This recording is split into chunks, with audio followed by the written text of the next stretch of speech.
See, I had read this really interesting study in a book called The Neuropsychology of Anxiety by Jeffrey Gray, and it's a great book. It's a very, very difficult book, but it's a great book.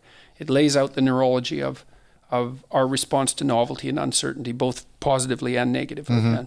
And he outlines hundreds of studies of animals in that book, and one of the studies was a study of motivation, technical study of motivation in rats. Let's say you want to motivate a rat. Okay, so first of all, you make him hungry, and he'll work for food.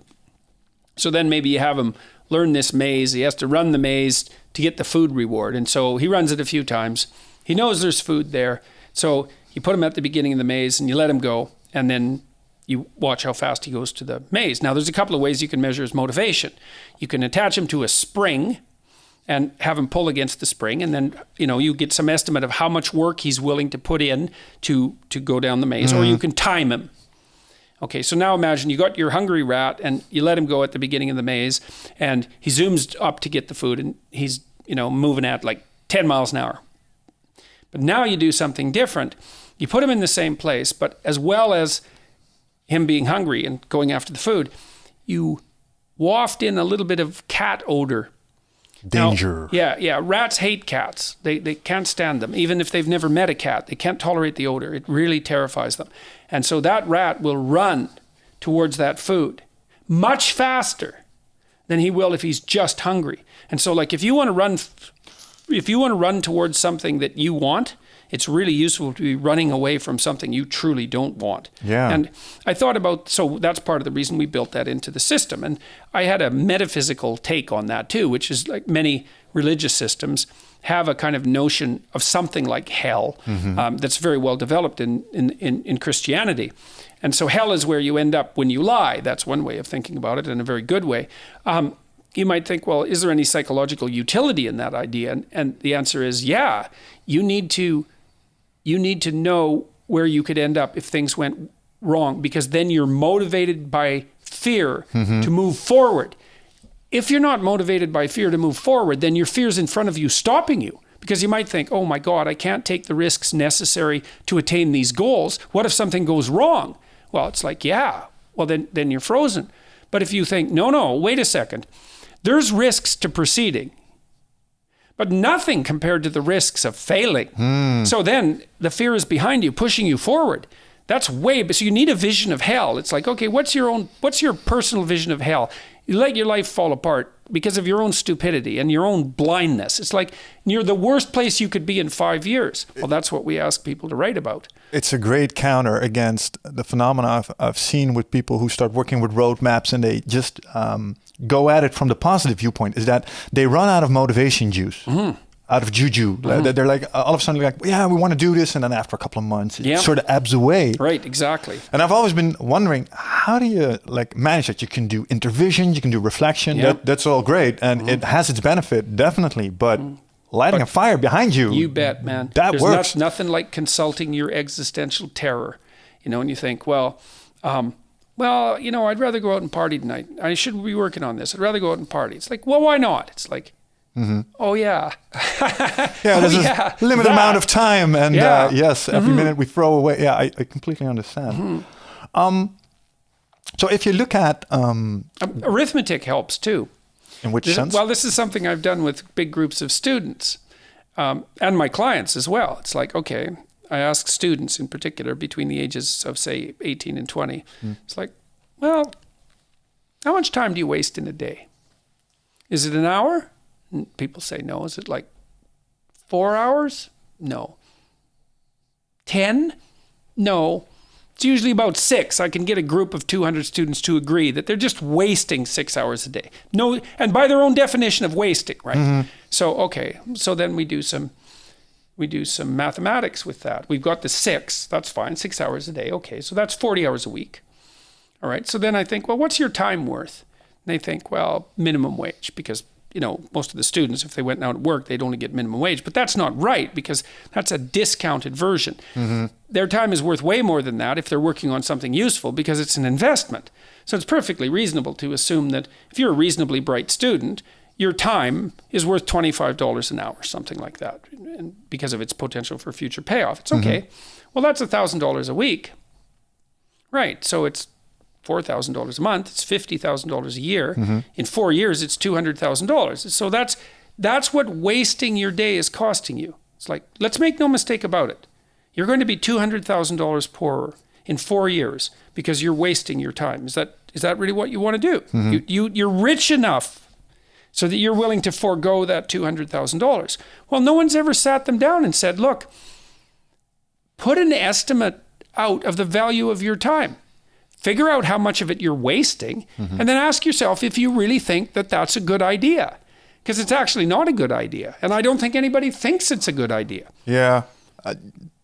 Damn straight. I think it ties into if it gets measured, it gets managed. The moment you start putting stuff down in numbers, that does something to our brain. Yeah. Well, it's part of the goal setting issue. It's like you calibrate things and make them precise. You can no longer hide from it. And the funny thing too is that, because I also ask the classes the same thing.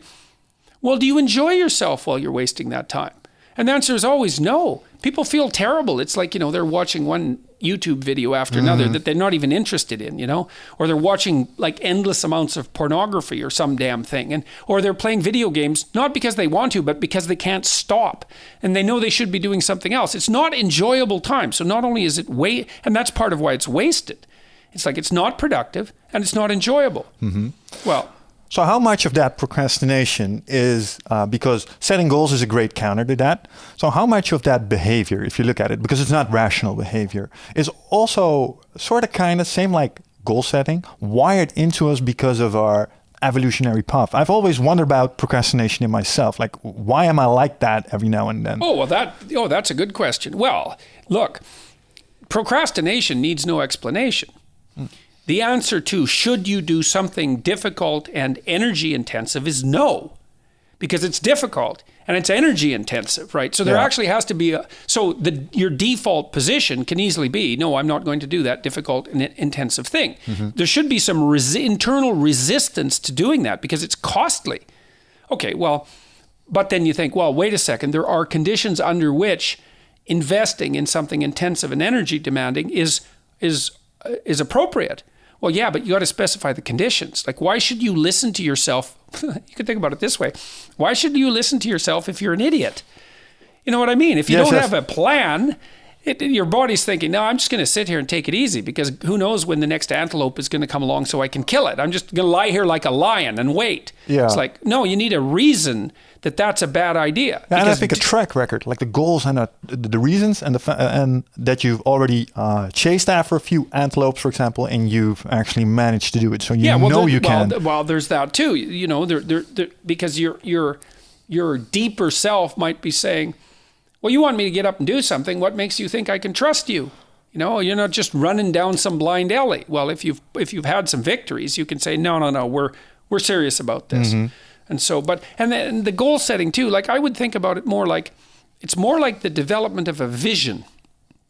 It's a better way of thinking about it, I think. Because goals, it's a bit narrow in a sense. The idea is that you can have a vision of the future and a counter vision. And that you, not only can you have it, you need that.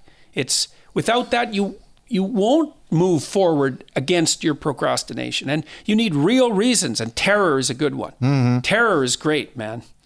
Yeah, I've noticed that in myself as well. Like I said, the part of the intervention from the self-offering program I think about most is the negative scenario. I'm like, no, that's not going to happen. So what did you envision? And I don't want you to expose anything that's too personal, but what did you envision when you thought about what the way things could fall apart? Yeah, well, by for example, shying away from the stuff that scares me will make sure that I don't, for example, with this podcast, sometimes we have to do stuff that, we find a little scary, or we have to talk to people in front of a crowd, which is always a little scary as well. And I have been known for myself to be either really, really risk-seeking in the adrenaline sense or really risk-averse. And if I, feed that risk-averse behavior, I'm going to go out of the way of challenges which will bring me a great bounty or a great reward or knowledge or whatever. And I have always Well, in life, I've shied away from challenges like that, especially in my youth. And one of the things I wrote down, that's not ever going to happen to me again, or stuff that I went through when people opposed me in the pursuit of my goal, and I had to fight for my right to proceed. And I wrote stuff down that might happen to me if I get overwhelmed by other people or don't stand up for myself.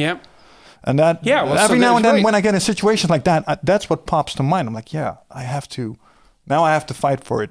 Right. Well, to lay out a vision of yourself as a weak failure 5 years down the road should be sufficient, and to really think through what that means, right? You're sick of yourself, you're bitter, you're resentful, you're angry, you're physically ill, you're depressed, you're anxious, you're hopeless, and you're of no use to anyone. So you're also making not just yourself miserable, but you're actively setting out to make the people around you miserable because you're so angry, and you're not good for them. It's like, then you think that through. Is that the way that I want to live my life? Minute to minute, hour to hour, day to day. It's like, hopefully, if you really think that through and you allow yourself to feel it, then you think, no, how about we don't do that? That sounds like a bad idea. We'll just not go there.